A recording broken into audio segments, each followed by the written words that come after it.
In this video, I've got a practice solo that I wrote for you. It's a rockin' practice solo, so hit that bridge pickup, put on some distortion, and follow along if you want to. I'm gonna play out the solo, and then I'm gonna go through each part of it and talk about the phrasing. At the end, there's 3 different tempos of the solo that you can practice along to if you want to learn it. So here it is.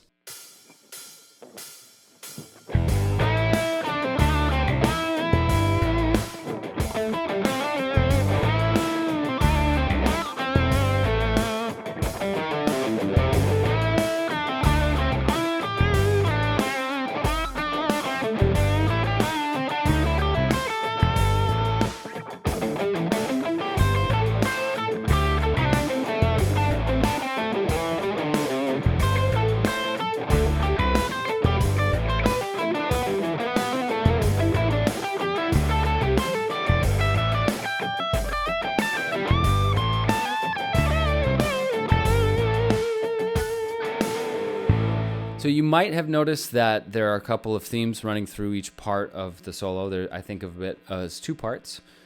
First 8 bars is one part, second 8 bars is the next part. First 8 bars is based on a basic motif using some bending.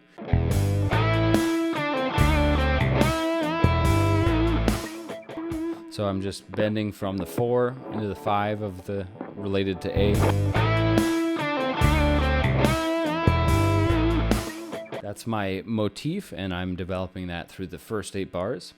And I'm doing, like I said, a call and response here. So I'm going.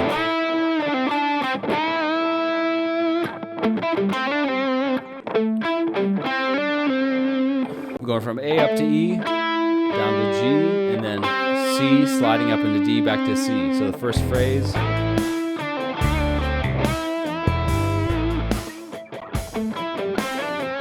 So I've got that call and response going on. Then the next line, I'm going to develop the same idea. I'm releasing my first bend a little bit differently. So I did before in the first phrase, I did those 16th notes. In the second time, I'm going to do a 16th note triplet. So I'm going to hold the bend a little bit longer. 1, 2. So notice how I'm releasing that bend and then pulling off. And then I'm picking here again. So that's my first part of the second phrase. And then my response to that is a little blues lick going from the flat 7 down to the flat 5, sliding down to the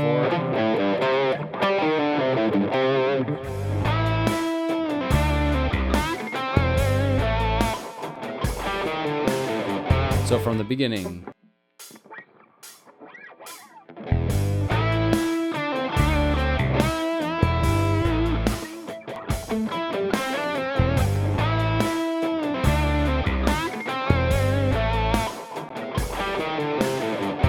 Moving on, the third phrase is going to start the same as the first phrase. But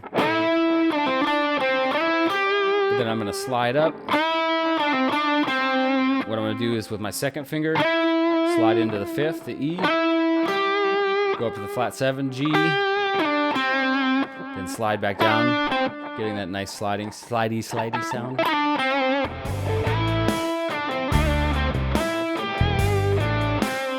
And then continuing the phrase, there's really no break in this one.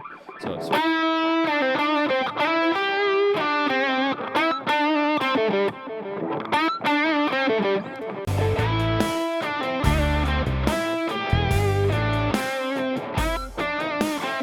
So from the beginning, first 3 phrases.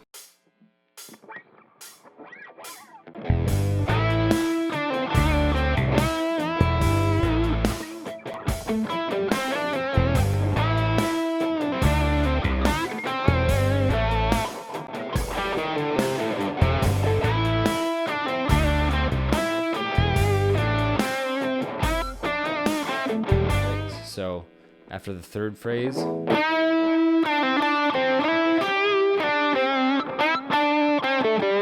going to do a half bend on the 7th fret of the 3rd string to the E up to G, half bend, returning down to G,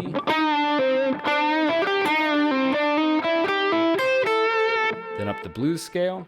So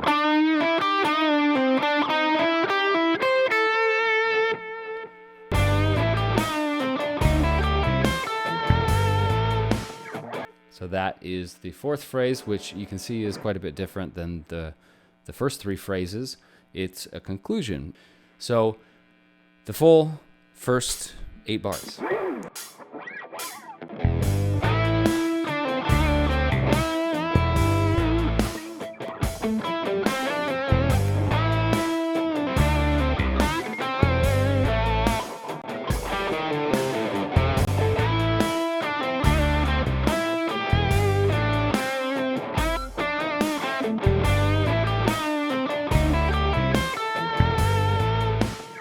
There's the first 8 bars. Next is a little arpeggio run I added as a way to demonstrate how you could do a lead-in, what I call a lead-in. It's just leading us in to the next phrase. So I'm after I play this lick, this starts on the 1, 1, 2, 3, and 4. So I'm doing 3 E and 4 E and I'm going D, this is the 4th of A, D, G, the flat 7, E, the 5, A, and then I'm doing what is an A minor 7 arpeggio, or a C major triad after I play this A, because this is a C major triad, which if you put over A is an A minor 7, so I'm going, because I want to reach this note right here on the 1, because that's where my next phrase starts.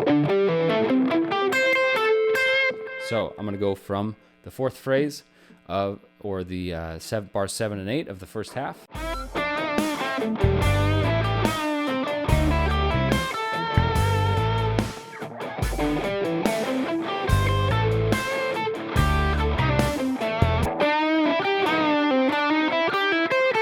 One, 2, 3.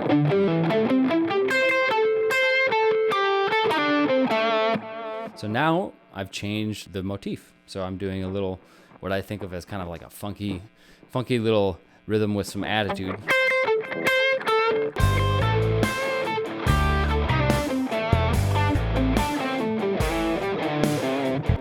I'm just playing with the pentatonics right here. So slide, that half step slide just to get a little attitude in there. And then developing the idea. This is kind of the response part.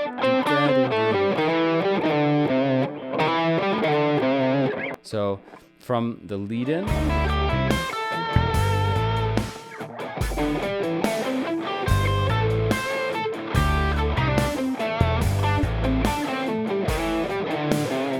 next phrase starts the same way as the phrase before, but goes, now we're getting into some A minor scale. We're adding this B, which we haven't played yet, which is a colorful note. So it's meant to develop the solo a little further and give it some more interesting sound. So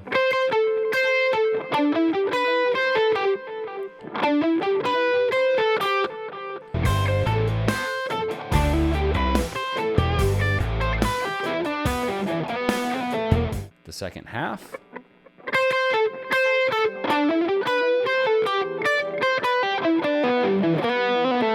And here I'm really just going down an E minor 7 arpeggio. From there. Then I'm sliding into this note, the B, the grace note there.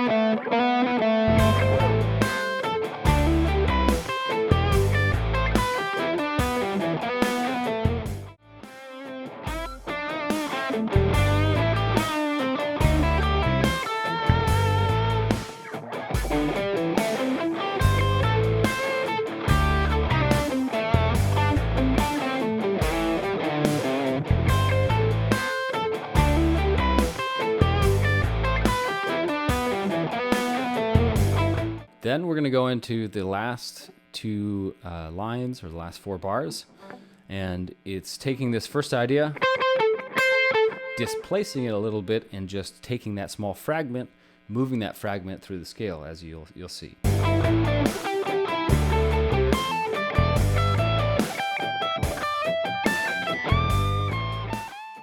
So what I did there is I tried to invert and play with the motif that I had introduced in the beginning of that second half.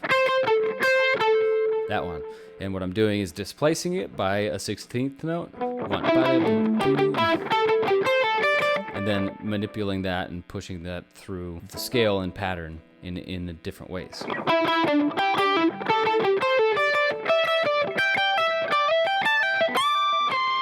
And then I'm going into a concluding phrase to conclude the whole thing. And then I went for kind of just a real, down home rockin' ending to this.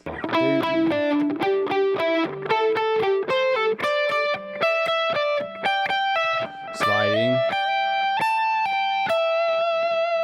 And then from here, we're just jumping all the way to the 20th fret and bending.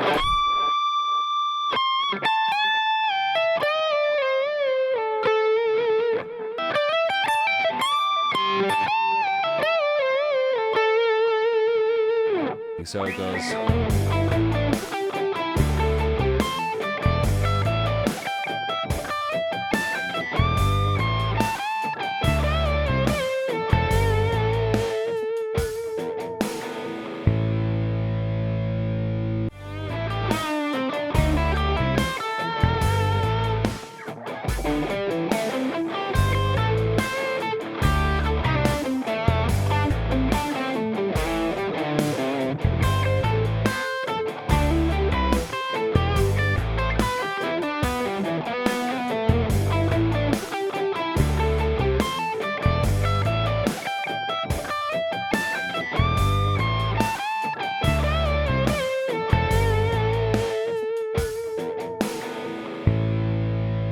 So these are a couple different ideas that you can play with. I hope that you can use some of these ideas in your own playing, like the call and response element of playing the beginning of a phrase and ending it with something that responds to it.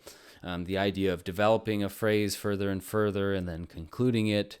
And then also the idea in the last two lines, well, basically the second to last line, developing a small rhythmic fragment rather than a longer phrase. That's a really cool idea that you can play with and really not be paying exact attention to like the strict 4-bar phrases or 8-bar phrases. You can take a small fragment and just permutate it, move it through a scale, change the rhythms, and it can be a very fun way to chase an idea and try to make something interesting happen. So now I'm going to play out the backing track with me playing this solo at 3 different speeds. You can practice along with it, and I hope it's helpful. If you like this, you can check out a course I have for free available on my site called Pentatonic Pathways. That's a way to help you develop your soloing chops further and get better at improvisation using pentatonic scales and connecting those scales across the fretboard. So enjoy. I hope that you got something out of this, and stay tuned for more content coming soon. Bye.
Bye.